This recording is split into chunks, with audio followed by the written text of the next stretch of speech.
Sir, अमेरिकी media की official खबरों की अगर मैं बात करूं तो उसमें अमेरिका रोज़ाना इस जंग पर 1 से 2 अरब डॉलर्स खर्च कर रहा है। जबकि अगर हम बात करें सदर ट्रंप के इंतखाबात के हवाले से, तो उसके बाद जब वो कामयाब हुए, जो कैंपेन चलाई, उस सब में उनका ये कहना था कि मैं दुनिया की जंगों को ख़त्म करूँगा और मैं अपने मुल्क का पैसा जो है वो हरगिज़ ज़ाया नहीं होने दूँगा और ना ही इस पर करने दूँगा। इससे पहले लोगों ने जब ये किया तो गलत किया, जंगों में जो भी हमने पैसा ज़ाया किया। तो ऐसी सूरत में जब वो इस तरह की बातें करते रहे, उसके बाद उन्होंने ईरान पर जो हमला किया है, जिसमें 1 से 2 अरब डॉलर जो हैं ये रोज़ाना के खर्च हो रहे हैं। कितना नुकसान है खुद अमेरिका के लिए, और ये जो बयानात की वो बात करते हैं बड़ी बड़ी, इसके कितने बड़े तज़ादात हैं। बहुत शुक्रिया शहर बानो, आपने इनवाइट किया। देखिए, बिल्कुल आपने ठीक पॉइंट आउट किया कि प्रेसिडेंट ट्रंप ने अपनी पूरी कैंपेन ही इस तरह शुरू की थी। और ये आज की नहीं है। रिपब्लिकन के तमाम प्रेसिडेंट जो बहुत सारे गुजरे हैं पहले, मैं उनके रेफरेंस से बता देता हूँ। 80s में Ronald Reagan, George Bush senior, George Bush junior और अब प्रेसिडेंट ट्रंप। ये रिपब्लिकन के वो प्रेसिडेंट हैं जिन्होंने वादे किए थे कि हम अमेरिका को स्ट्रांग बनाएंगे, नया अमेरिका बनाएंगे, टैक्स लगाएंगे, आसानियां पैदा करेंगे। तो सबके सामने बाकी काम किया या नहीं किया, तमाम सदूर ने मिडिल ईस्ट के एक मुल्क पर जरूर हमला किया, पहली हम्म। बात। दूसरी बात यह है कि बाकी जो सदूर थे जिनका पहले मैंने जिक्र किया, उन्होंने कम अज कम यूनाइटेड नेशन से एक रेजोल्यूशन पास करवाया, जैसा ही था, एक बेजरर डमी किस्म का।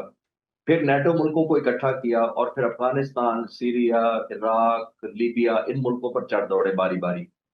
लेकिन प्रेसिडेंट ट्रंप ने यूनिक काम किया है कि बाकी सुदूर के मुकाबले में इन्होंने तो वादा किया था कि मैं जंगें बंद कराऊंगा, हम्म। और फिर अंग्रेजी में उन्होंने कहा कि we were fighting wars and killing people, were we not stupid. अब एग्जैक्टली। ये प्रेसिडेंट ट्रंप ने अंग्रेजी में कहा कि हम तो स्टूपिड थे, कर ऐसी जंगें करते रहते थे, हम लोगों को मारते रहते थे। अब हम्म। वो क्या कर रहे हैं, ये हिस्ट्री डिसाइड करेगी कि वो क्या कर रहे थे।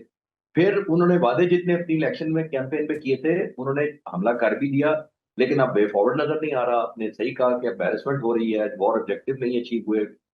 जो उन्होंने लोगों से कहा था कि मैं अमन रखूंगा, इतनी जंगें रुकवाई हैं, वो सारे का सारा बराबर कर दिया। ऑलमोस्ट 1,500-2,000 के करीब ईरानी सिविलियन शहीद हो चुके हैं, इनोसेंट लोग मारे जा रहे हैं, 160 बच्चियां पहले दिन शहीद कर दी गई। तो आई थिंक वो एक एलिमेंट ऑफ प्राइड वो तो खत्म हो चुका है। एक हम्म। जो मिथ थी हमारे दिनों में, एक जोम था, एक भरम था अमेरिका का। और मैं तो डे वन से कह रहा हूँ, आज ऑलमोस्ट चौथे हफ्ते भी यही कह रहा हूँ, और मैंने उस वक्त कहा था पहले दिन, कि जब भी जंग बंद हुई, अमेरिका और इसराइल वो नहीं रहेंगे जो जंग से पहले थे, और बिल्कुल। ईरान नहीं रहेगा जो जंग से पहले था। ईरान ने हम्म। रीगेन किया है अपनी पोजीशन को, अमेरिका और इसराइल ने लूज किया है। क्योंकि बिल्कुल। जितनी जंग प्रोलॉन्ग हो रही है, ईरान मजबूत दिखाई देता है, अमेरिका और इसराइल कमजोर होते जा रहे हैं। बिल्कुल। सर, जैसे कि आपने कहा कि हमने देखा कि उनके सदर ट्रंप जो हैं वो जो सोच रहे थे या क्या कर रहे थे, जो अपने बयानात हैं उसके खिलाफ जा रहे थे, वैसे भी अब उनके जो बयानात हैं उनकी कोई अहमियत नहीं रही हर किसी की नज़र में। क्योंकि एक दिन वो कोई और बात करते हैं, दूसरे दिन वो दूसरी बात करते हैं, तीसरे दिन वो तीसरी बात करते हैं। कभी कहते हैं उनकी नेवी तबाह कर दी है, फिर कहते हैं उनकी एयरफोर्स तबाह कर दी है। ईरान के पास तो एयरफोर्स ऐसा कोई थी ही नहीं। मीज़ल्स की बात करें हम, तो मीज़ल्स का ज़ख़ीरा उनके पास है। मशरिक़ वस्ता में ईरान के पास सबसे बड़ा मीज़ल्स का ज़ख़ीरा मौजूद है। और अभी की जो सबसे बड़ी ख़बर है वो मैं आपके साथ शेयर करना चाहूँगी, जो मैं देख रही थी। ईरान की जानिब से ये दावा किया गया है कि उनके पास 3 इस तरह के मीज़ल्स हैं जो अभी तक उन्होंने मंजर आम पर ही नहीं दिखाए। और यूएस तो उसके बारे में सोच ही नहीं सकता, यूएस के पास उस तरह के मीज़ल्स नहीं है। ये रशियन जो डिफेंस मिनिस्टर है ना, उसकी जानिब से भी ये बयान आया था। उन्होंने कहा कि एक हाइपरसोनिक मिज़ल है, जो कि सबको पता है, ये तो सब जानते हैं। इलेक्ट्रोमैग्नेटिक मिज़ल, जो कि अभी तक हमने आपको नहीं दिखाया। उसके बाद उन्होंने कहा है कि वॉर हेड जो मिज़ल है ना, एक जिसका नाम रखा है क़यामत मिज़ल, यानी वो 40 टन तक की सलाहियत रखता है। और एक जो है वो ऑक्सीजन आपकी खींच लेता है और उसके बाद आग जो है ना वो फेंकता है। तो यानी ये वो मिज़ल्स हैं कि अगर ये मिज़ल आपको मारे गए तो न्यूक्स की ज़रूरत नहीं पड़ेगी। कितना ख़तरनाक सूरत इख्तियार हो जाएगी अगर ऐसा कोई मिज़ल चल गया तो। देखिए शहरबानो, मैं being a student of military warfare और एयर पावर, बहुत अरसे से ईरान की मिसाइल टेक्नोलॉजी या उनकी जो डेवलपमेंट है उसको फॉलो कर रहा था अपनी इंटरेस्ट में। हम्म। मुझे नहीं पता था कि ये एग्जीक्यूट या इस्तेमाल हो जाएंगे और एक दिन मुजाहिर उनको डिक्लेयर करेंगे। जी। ये देखिए, पिछले 45 सालों से, जब से शाह ईरान की हुकूमत का खात्मा हुआ है 47 साल पहले, ईरान की नंबर 1 प्रायोरिटी उनके सरफेस टू सरफेस मिसाइल रहे हैं। हम्म। और सरफेस टू सरफेस मिसाइल सिर्फ कहने से नहीं बन जाते। आपको टेक्नोलॉजी एक्वायर करनी पड़ती है, आपको साइंटिस्ट चाहिए होते हैं। इस वक्त मेरा ख्याल है, मैं रिसर्च कर रहा था कि जो ईरानियन साइंटिस्ट बाहर के क्वालिफाइड पीएचडीज हैं मेटलर्जी में, केमिकल में, बायोलॉजिकल में, फ्यूल इग्निशन में, रॉकेट में, जितने पीएचडी ईरान के पास हैं शायद ही किसी और मुल्क के पास। हम्म। तमाम के तमाम ये साइंटिस्ट वापस आए हैं। इन्होंने जाहिर है इंडिजीनियसली अपनी इंडस्ट्री को डेवलप कराया है और बहुत ज्यादा इनोवेशन लगाई है। और अब आप देखिए, दो जंगों के दरमियान भी मैं अगर कंपेयर करूं, जो जून 2025 में हुई थी और इसमें, इनके मिसाइल्स की एक्यूरेसी और जो डिस्ट्रक्शन है वो कहीं ज्यादा है 2025 के मिसाइलों से। इमेजिन। हम्म। इसका मतलब ये है कि 2025 में ईरान ने ये रियलाइज किया कि हमारी आने वाली जंगें होनी ही सरफेस टू सरफेस मिसाइल से हैं। एयरफोर्स उन्होंने नहीं रखी, नेवी उनकी कोई काबिल जिक्र परफॉर्म कर नहीं सकती थी, बिकॉज इतनी बड़ी नेवी ने एयरफोर्स नहीं रखी। उसके हम्म। बाद उनके पास ऑप्शन ही यही थी, क्योंकि आपने भी देखा कि जो रास्ते में मुल्क आते हैं, इराक है, जॉर्डन है, सीरिया है, उन्होंने तो इनके फाइटर जहाजों को गुजरने नहीं देना था। इनके एयर बेसिस को पहले दिन तबाह कर दिया उन्होंने। अब उनके टेक ऑफ लैंडिंग नहीं हो सकती थी फाइटर से। तो उनको ये डे वन से पता था कि हमने दो चीजें करनी।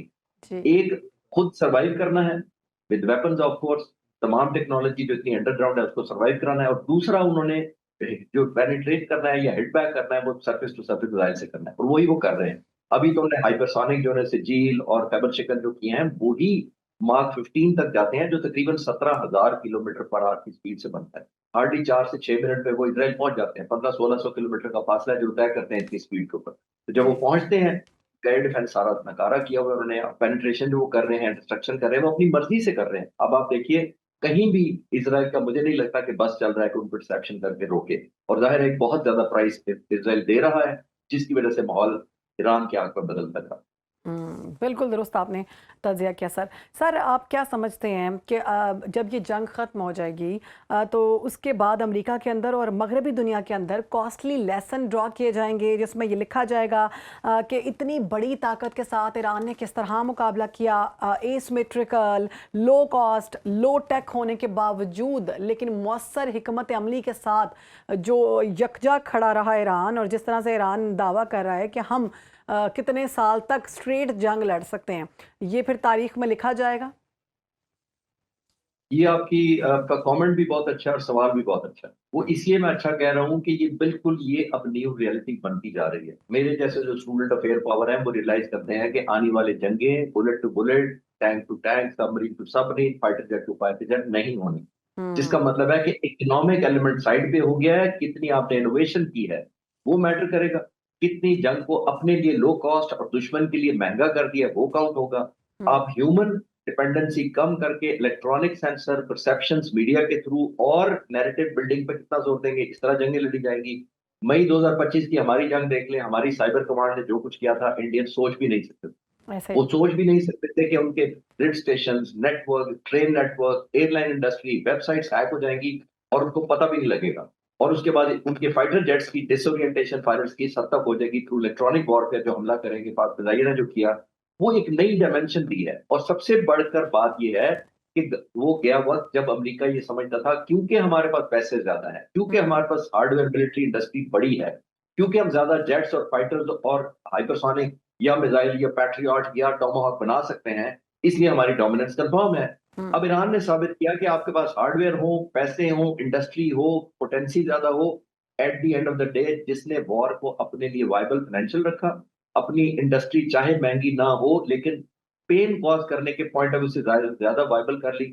जितनी प्रोहिबिटिव कॉस्ट आप इम्पोज कर सकेंगे, आप जंग आपके फेवर में जाएगी। और हम्म। आखिरी बात इसके ऊपर इंपॉर्टेंट ये है कि दुनिया अब परसेप्शन पे जाती है, नैरेटिव पे जाती है, जो मीडिया क्रिएट करता है। मेरे जैसे और आप जैसे लोग बैठकर एक रियलिटी लोगों को बयान करते हैं। जंगियों ने इस तरह शेप लेनी है, क्योंकि जंग अब सिर्फ फौज नहीं लड़ती, हम्म। अब लोग लड़ते हैं, लीडरशिप लड़ती है। जब आप उनकी हिम्मत को तोड़ देते हैं तो कौम खुद ब खुद हार जाती है। बिल्कुल ऐसे ही है।